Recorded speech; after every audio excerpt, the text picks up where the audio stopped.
What's up everybody? Welcome to the video. Before I get into the video, I have to say thank you. The channel has hit more than 1,000 subscribers and I really appreciate you all rocking with me. I did promise to do another giveaway when we hit 1,000 subscribers and that's exactly what I'm gonna do. I'm gonna be giving away the ink and graphite sketch cards to 4 winners and a grand prize winner who will receive a custom sketch card, or if they want, 2 existing sketch cards. I will do it like the last giveaway. I will randomly select 5 winners and all you have to do to qualify is to subscribe to the channel and leave a comment on this video. I will announce the winners on November 13th, so make sure you have your notifications on. Again, thank you so very much for the support. We're gonna keep pushing. Now on to the video. So today is about the making of this painting, Alchemic Relic. It's 15 by 12 inch oil on canvas, which is a surface that I don't paint on very often, but I bought a huge roll some time ago and it was just collecting dust, so I decided to put it to use. That, and I was too lazy to try to Hobby Lobby and buy a panel. Anyway, painting this on canvas required a slightly different approach when it came to paint application. On a panel, paint slides around and needs a softer touch to make the paint lay down without picking it back up when you finish a stroke. Because of the slicker surface, you may have to let the paint settle before trying to move it around. Not the case with canvas. When you put down a stroke, it's down and sometimes requires some scrubbing to manipulate the paint. Bristle brushes work very well with canvas, especially during the first layers.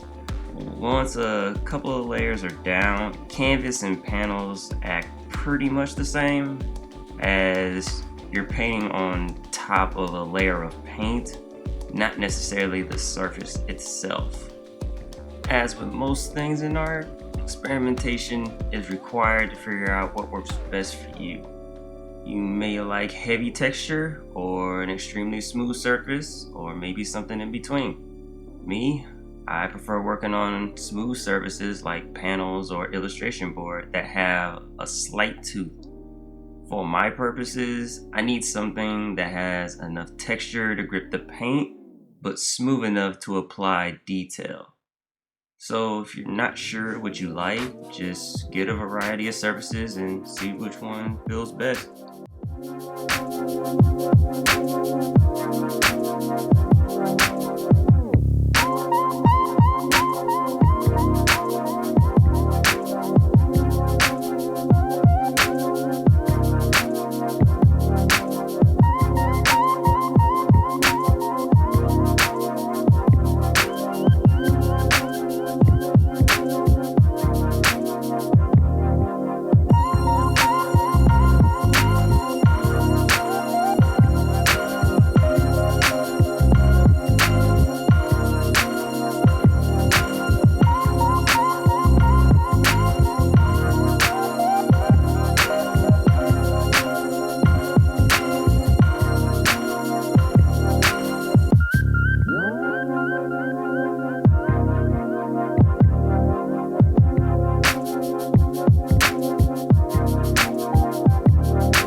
This, like most of my paintings, follows the same process: underpainting, color laying or first painting, full color rendering or second painting, and adjustments and details or third painting. For a more in-depth explanation of my process, check out this video.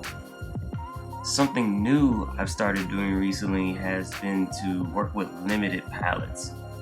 In the past, I found I would use the same colors for mixing or to achieve certain results, mostly purple.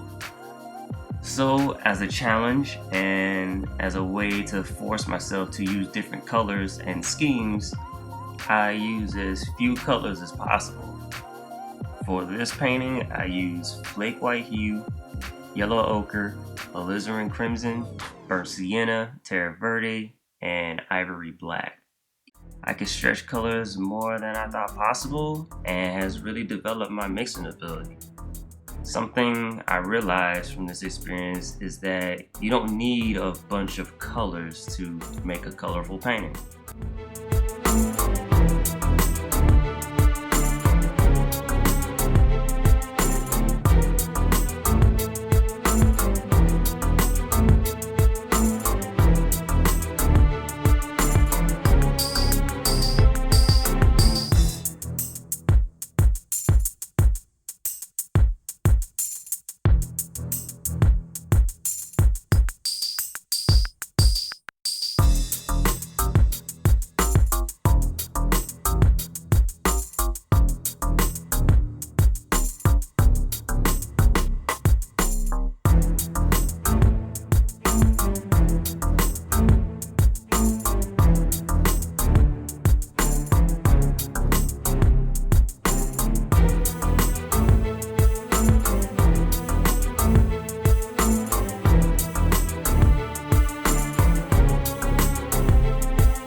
The subject matter here is a bit different than most of my pieces, with the whole still life setup and all.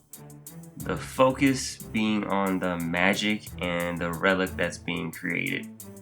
I'm used to those elements being secondary or just like background noise, but because they are the focus, I had to pay much more attention to them.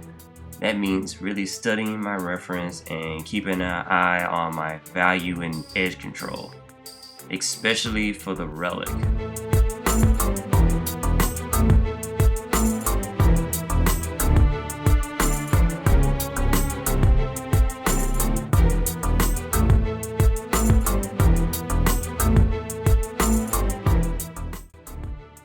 The goal for the painting was to make the relic stand out and have a more graphic impact.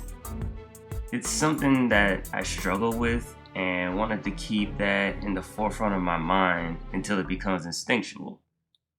This actually is a great way to constantly improve your work. So take a hard look at your portfolio and try to find one thing that all your pieces suffer from. Once you find it, write it down or just remember it or whatever you want to do with it. And every piece you make from then on, make that weakness your focus. Continue to do that until you no longer think about it. You just execute. I would do that for at least 6 months to a year, Then put up your new portfolio and repeat the process. In a few years, your work will drastically improve.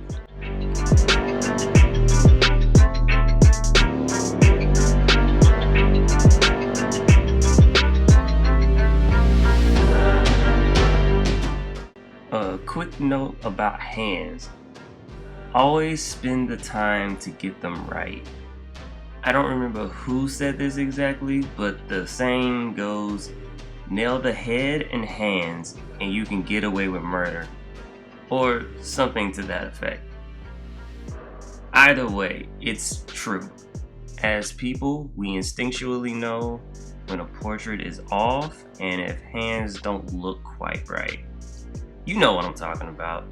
You're looking at a painting with an off hand or head and it bothers you, right?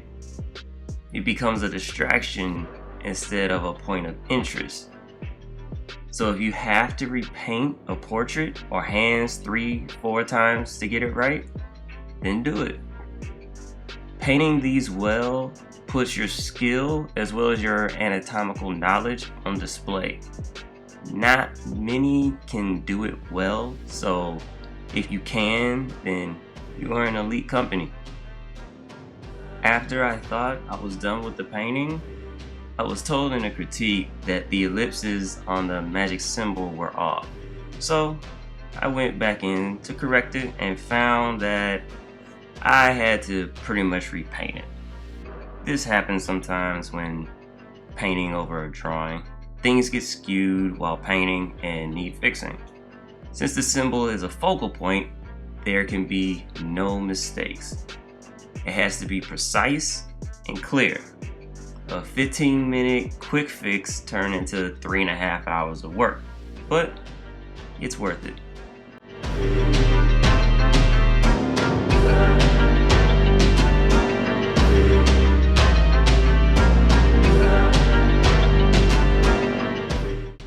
Once again, guys, thank you for the support.